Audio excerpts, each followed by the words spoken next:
Driving പഠിക്കുമ്പോ എനിക്കറിയാം കേട്ടോ. സാറേ എനിക്കറിയാന്ന്. ഇതിപ്പോ ഒന്നാമത്തെ ഗിയർ ഇടണം, രണ്ടാമത്തെ ഗിയർ ഇടണം, അത്രേ ഉള്ളൂ. ഒന്നാമത്തെ ഗിയറും രണ്ടാമത്തെ ഗിയറും അല്ലേ, വേറെ ആരിടും?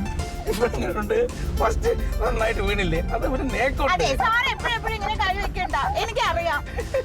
പറഞ്ഞ പൈസക്കുള്ള പഠിപ്പീര് ഞാൻ ചെയ്യും, മനസ്സിലായില്ലേ? ഇങ്ങോട്ട് കൈ വെച്ച ഗിയറുകൾ ചേഞ്ച് ചെയ്യുന്നത് പഠിപ്പിക്കട്ടെ. എനിക്കറിയാന്ന്. ഇത് അറിയാന്ന് പറയുന്നല്ലാതെ സാറ് ഞാൻ പഠിച്ചു കഴിഞ്ഞു. ഇവിടെ നിർത്തിയേ അങ്ങോട്ട്, ഇവിടെ നിർത്തിയേ. നീ എന്ത് ചെയ്യാൻ പോണു? അവിടെ നിർത്ത്, കുട്ടി ഞാൻ കാണിച്ചു തരാം എന്താണ്. ഇത് ആർക്കും അറിയാൻ പാടില്ലാന്ന വിചാരം. അങ്ങോട്ട് ഇറങ്ങിയ കൊച്ച, നീ എന്തിന്റെ പുറപ്പാടാണ്? ഞാനെല്ലാം പഠിച്ചുന്ന്. ഈ സീറ്റ് ഒന്ന് മുമ്പിലോട്ട് ഇടുന്ന മാത്രമേ ഞാൻ പഠിക്കാത്തുള്ളൂ. അത് മാത്രമേ ഉള്ളൂ അല്ലേ? അത് മാത്രമേ ഞാൻ പഠിക്കാത്തുള്ളൂ. സംഭവിച്ചു പോയി എന്നെ കുറ്റം പറയരുത്. ഇല്ല, ഈ സീറ്റ് ഒന്ന് മുമ്പിലേക്ക് നീ പറയുന്ന കേൾക്ക്, നീ കേറരുത്. എന്താന്ന് ചേച്ചി ഇത് ഇങ്ങനെ കേട്ടിടേന്ന് പറഞ്ഞാ ആദ്യം ഒന്ന് ഉയർന്നേ, ഒന്ന് പൊങ്ങിയേ. അയ്യോ, ഈ പണ്ടാര നീങ്ങണമല്ല. മതിയാ? മതി. സാർ പ്രാർത്ഥിക്കണം. ജയമന്തിയോടാ കളി. ഇത് ഒന്നല്ലേ, ഇതിന്നെ ഒന്ന് വീണ. ഡ്രൈവിംഗ് സ്കൂളിലെ വണ്ടിയല്ലേ, അല്പം താമസിച്ചേ വീഴുള്ളൂ. സാറിന്റെ വണ്ടി പൊട്ടയതുകൊണ്ടാ. പൊട്ട വണ്ടി.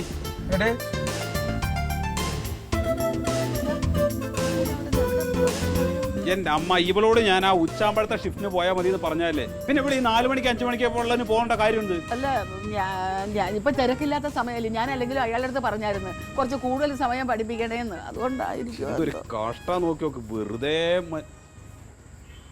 അപ്പൊ ഇവൾക്ക് ഈ ഇരുട്ടവണ കണ്ടൂടെ? നീ ഒന്ന് പോയി തിരക്കിട്ട് വരൂ. എവിടെ പോയി തിരക്കാനാണ്? എന്നെ കൊണ്ട് പോയി വിളിച്ചു നോക്ക്. വിളിച്ചൊന്നും കിട്ടുന്നില്ല. ഇതൊക്കെ അന്നേ ഞാൻ പറഞ്ഞാണ് ഈ വക പരിപാടിക്ക് നിൽക്കണ്ടെന്ന്. ഒന്നുമില്ലെന്ന്. അവള് മറ്റേ ഡ്രൈവിങ്ങിന് അവള് മറ്റേ ഡ്രൈവിംഗ് പഠിക്കാൻ പോയിട്ടേ. ജമന്തി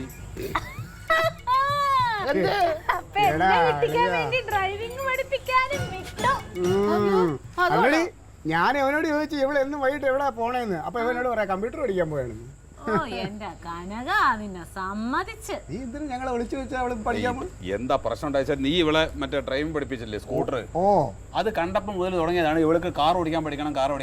അതിലൊരു തെറ്റുമില്ല. ഞാൻ പഠിച്ച പാട് പറഞ്ഞാണ് വേണ്ട നമ്മൾ കാർ വാങ്ങിക്കാനുള്ള കഴിവില്ല, നമ്മൾ കാർ വാങ്ങിക്കുന്നില്ല, പിന്നെ എന്തിനാ അത് പഠിക്കുന്നത് ചോദിച്ചതാ.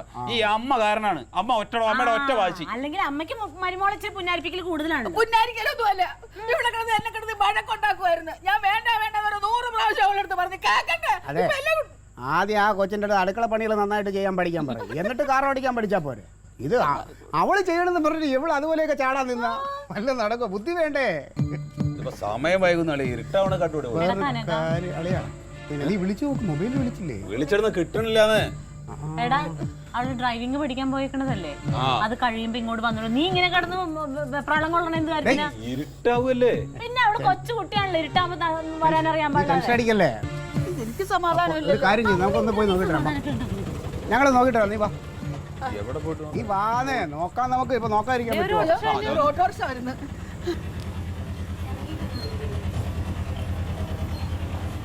ദൈവമേ,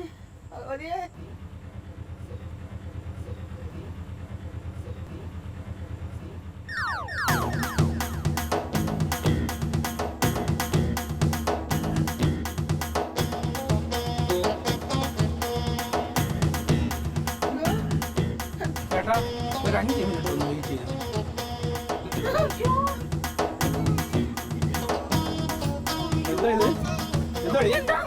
എന്താണ് എന്താ പറ്റിയതെന്ന് പറ. നീ കാണിച്ചു വെച്ചിരിക്കുന്നത് ഇതിനാണ് നീ എന്നെ നിർബന്ധിച്ച് ഡ്രൈവിങ്ങിന് പോയത്. അവൻ ഒട്ടും ഇഷ്ടമില്ലാത്ത കാര്യമായിരുന്നു. അവളുടെ നിർബന്ധ പ്രകാരം ഞാൻ അവനെ കൊണ്ട് സമ്മതിപ്പിച്ചത്. ഇനി അവന്റെ വായിരിക്കുന്ന മൊത്തം ഞാൻ കേൾക്കണ്ടേ? സമാധാനം പോരെ എല്ലാവർക്കും. സംഭവിച്ചു. നിന്നോട് ഞാൻ എത്ര വട്ടം പറഞ്ഞാണ് നിൽക്കേണ്ടത്. ഇതിപ്പോ എന്താ ഉണ്ടായെന്നത് പറയാമോ? എന്റെ പൊന്ന് ചേട്ടാ, ഞാൻ 100 പ്രാവശ്യം പറഞ്ഞതാ വണ്ടി എടുക്കരുത്. അപ്പൊ ഞാൻ എല്ലാം പഠിച്ച് പാസ്സായെന്ന് പറഞ്ഞിട്ട് എന്നെ പിടിച്ച് ഡ്രൈവിംഗ് സീറ്റ് ഒന്ന് മാറ്റി ഇരുത്തിട്ട് കയറി വണ്ടി സ്റ്റാർട്ട് ചെയ്ത് മുൻപോട്ട് റോഡേ പോയ 3-4 എണ്ണത്തിന് ഇടിച്ചിടുകയും ചെയ്ത് അവസാനം ഒരു കരിങ്കല്ലിൽ ചെന്ന് ഇടിച്ച് കയറുകയും ചെയ്ത്. എന്തോടി ഇത്? ആ പരിക്കുപറ്റിയ ആൾക്കാരെല്ലാം കൂടി ബാക്കിന്ന് വരുന്നുണ്ട് നഷ്ടപരിഹാരത്തിനാണെന്ന് പറഞ്ഞിട്ട്. എന്താണ് ഞാൻ ഈ കേൾക്കുന്നത്? എവിടെ നിർത്തിട്ട് വേണ്ട വേണ്ട എനിക്ക് സമാധാനമായല്ലോ. പോയി കിടന്നോ ഇനി. എല്ലാ കാര്യമുണ്ട്. ഞാൻ എഴുതിയോട്ടല്ലേ പാപസേ ദൈവം. കൊണ്ടുപോയാ കൊണ്ടുപോ. പോ. പോയി കിടക്കാൻ പോകട്ടെ. ആകെ പ്രശ്നമായിരുന്നു. ഇയാൾ ഏത് മറ്റടത്തിലും ഡ്രൈവറാണോ? തന്നൊക്കെ വിശ്വസിച്ച് എങ്ങനെയാണ് ആളുകൾ വന്ന് ഡ്രൈവിംഗ് പഠിക്കുന്നത്? നിങ്ങൾ ഒരു കാര്യം ചെയ്യും, നാട്ടുകാർ ആദ്യം മര്യാദ പഠിപ്പിക്കുന്നു, എനിക്ക് വീട്ടുകാരെ മര്യാദ പഠിപ്പിക്കും. താൻ എന്റെ ഭാര്യ മര്യാദ പഠിപ്പിക്കാൻ നിൽക്കണ്ട കേട്ടോ, അതെനിക്കറിയാം. ആദ്യം ഇത്തിരി അനുസരണങ്ങൾ വേണം. നോക്കേണ്ട താനല്ലേ? എത്ര നീ എന്തോ നീ ക്ലച്ചും ബ്രേക്കും ഇല്ലാത്ത തകര പാട്ട വണ്ടി കൊണ്ടുവന്ന് പിള്ളേരെ പഠിപ്പിച്ച് എവിടെയെങ്കിലും കൊണ്ട് ഇടിച്ചിട്ട് നടക്കി പൈസ വേണോടാ, പൈസ വേണോടാ. എടാ ക്ലീറ്റസേ, പഴയ വൈരാഗ്യം വന്ന് നീ ഉണ്ടാക്കല്ലേ? പോ, പോ, വണ്ടി കയറ്. അമ്പിളി വേറെ കണ്ടാടാ. കേറി പോടാ. വണ്ടി ഓടിക്കാൻ പഠിക്കണം ആദ്യം. ഒന്നുമില്ല, ഒന്നും അറിയാത്ത ആളുകളെ മേടിച്ചിട്ട് വണ്ടി ഓടിച്ചു പോടാ പോടാ എന്റെ വണ്ടി നന്നാക്കിടാ. നിന്റെ വണ്ടി പോടാ എടുത്തോണ്ട് പോവേ.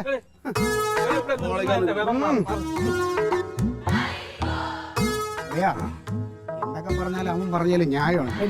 എനിക്ക് ഒന്നേ പറയുള്ളൂ, കുതിര ചാടും പോലെ കഴുത ചാടാൻ നോക്കരുത് എന്ന് ഇങ്ങനെയൊക്കെ ഇരിക്കും.